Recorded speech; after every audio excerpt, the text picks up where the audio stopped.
तो आज मैं आप सबसे एक छोटा सा सवाल पूछना चाहती हूँ। क्यों ऐसा होता है कि खुद की ही गलती करने पे हमें किसी को सॉरी बोलने पे या फिर किसी से माफ़ी मांगने में इतना टाइम लगता है? जब पता हो कि कहीं ना कहीं गलती हमारी है या हमसे जाने अनजाने में कुछ ऐसा हो गया जो शायद हमें नहीं करना चाहिए था, मॉरली इनकरेक्ट था, तो why does it take so much time? क्या हमारा ईगो इतना बड़ा है कि सिंपल सी बात एक्सेप्ट कर लेने में ही हमें इतना टाइम लग जाता है? Hi, this is me Anusha Kaul and welcome back to yet another simple yet important video on my channel, A Caring Talk.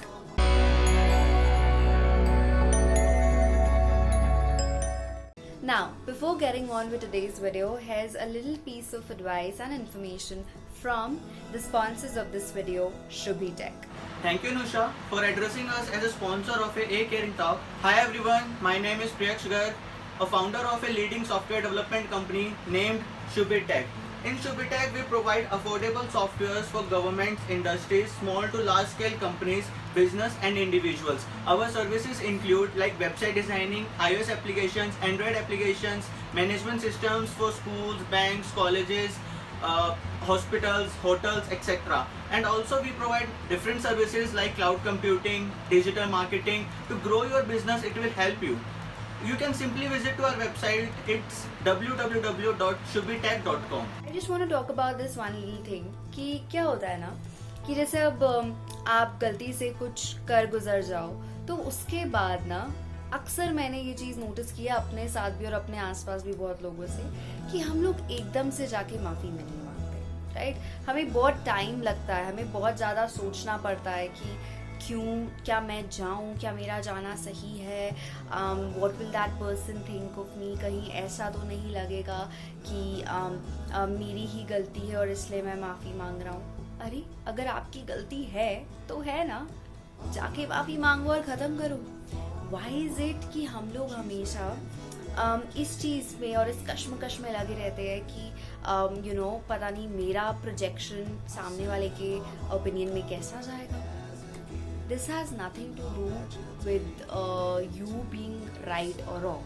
It's just about one simple thing. Ego. ठीक है? जब अपनी सेल्फ इम्पोर्टेंस और self worth को ना हम उसके positivities की जगह उसको एक नेगेटिव ट्रेल में ले जाते हैं तो वो हमारा अहम बन जाता है, हमारा ईगो बन जाता है। हमें ऐसा लगता है कि हम जो कर रहे हैं या अगर हमने गुस्से में भी कुछ कर गुजर गए हों या बेसिकली अपने नॉर्मल सेंसेस में ना हो और कुछ ऐसा कर जाए जो किसी को हार्म पहुंचा चुका हो, तो हमें ऐसा लगता है कि यार नहीं, ये तो मेरी ईगो है, ये तो मेरे पे आ गई है, यू नो हाउ वी से इट। एंड उसके बाद माफ़ी मांगने का कोई स्कोप ही नहीं बचता। अब मुझे एक बात बताओ, ऐसा करने के बाद कितनी बार ऐसा होता है कि दो दोस्तों की दोस्ती खराब हो जाती है, एक रिश्ते में पार्टनर्स के बीच में लड़ाई झगड़े की वजह से वो लोग अलग हो जाते हैं, घर में पेरेंट्स हो, कजिन्स हो, एक्सटेंडेड रिलेटिव्स हो, इन सब के साथ इस तरीके का झगड़ा हो जाने के बाद क्योंकि हम माफ़ी नहीं मांगते तो एक फैमिली फ्यूड बन जाता है ना? वो एक बहुत ज़्यादा लंबे टाइम तक एक झगड़ा आपस में ही घर में ही रह जाता है। क्या इस सब से फ़ायदा किसको होता है यार? किसी को भी नहीं, किसी का फ़ायदा नहीं है, सिर्फ नुकसान। और क्योंकि आप वो जब माफ़ी नहीं मांगते हो ना, स्पेसिफिकली जब आप जानते हो आपकी गलती है, दो चीज़ें होती है। एक, वो फीलिंग ना बहुत टाइम तक दिल में, दिमाग में, जहन में एक बहुत बड़ा वेट छोड़ जाती है, बहुत भारी भारी लगती है। कभी भी कहीं पे भी उस इंसान का जिक्र हो ना जिसके साथ आपका झगड़ा हुआ हो या जिससे आपने माफ़ी ना मांगी हो जानते हुए कि आपकी गलती है, उस जिक्र होते ही वो गिल्टी कॉन्शियस कहीं ना कहीं हिट करता है। नो मैटर कि आप कितने गुस्से में थे या कितनी पुरानी वो बात हो, ये चीज़ ज़रूर होती है। एंड सेकेंड थिंग, जब वो गिल्ट रहता है ना, इट टेंड्स टू डेवलप। वो बड़ा हो के there is a part of your brain which starts sort of questioning your own self. अगर आप बाकी सब उसके बाद भी ज़िंदगी में अच्छा करते हो ना, तो जो आपका सेल्फ इंटेग्रिटी होता है कहीं ना कहीं आप खुद पे ही सवालिया निशान बना देते हो, क्योंकि वो एक इम्पैक्ट छोड़ जाती है, वो एक इंसिडेंट कि मेरी गलती थी और मैंने गलती नहीं मानी, मैंने एक सिंपल सा सॉरी नहीं बोला। तो आज मुझे सिर्फ एक बात बोलनी है, गलती करके माफ़ी ना मांगने की दूसरी गलती कोई ज़रूरत नहीं है करने की। I have said this a lot of times. I think I said it in my previous video as well. It's important to have those contributing people, those contributing factors in your life.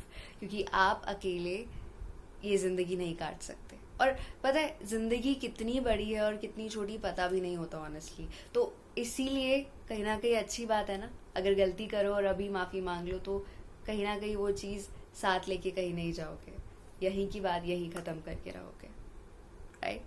सो आज इस बारे में सोचना, if there are people जिनको आपको लगता है कहीं ना कहीं आपने उनके साथ कुछ गलत किया हो या माफ़ी मांगने की ज़रूरत हो, आज जाके सॉरी बोल दो। ये लॉकडाउन का पीरियड है एनीवे, सब घर पे बैठे हैं, तो एक अपॉलजी मैसेज व्हाट्सएप पे भेजने में कुछ नहीं जाएगा, या बेटर इवन एक वीडियो कॉल या एक फ़ोन कॉल करने में कुछ नहीं जाएगा। आज करो। So, I'll see you all in my very next video, and until then, keep smiling, stay positive. Cheers out to you all. See you pretty soon. Bye. Hey guys, don't forget to like, share and subscribe. Click that post bell notification on so that you guys are the first ones to know whenever I upload a new video.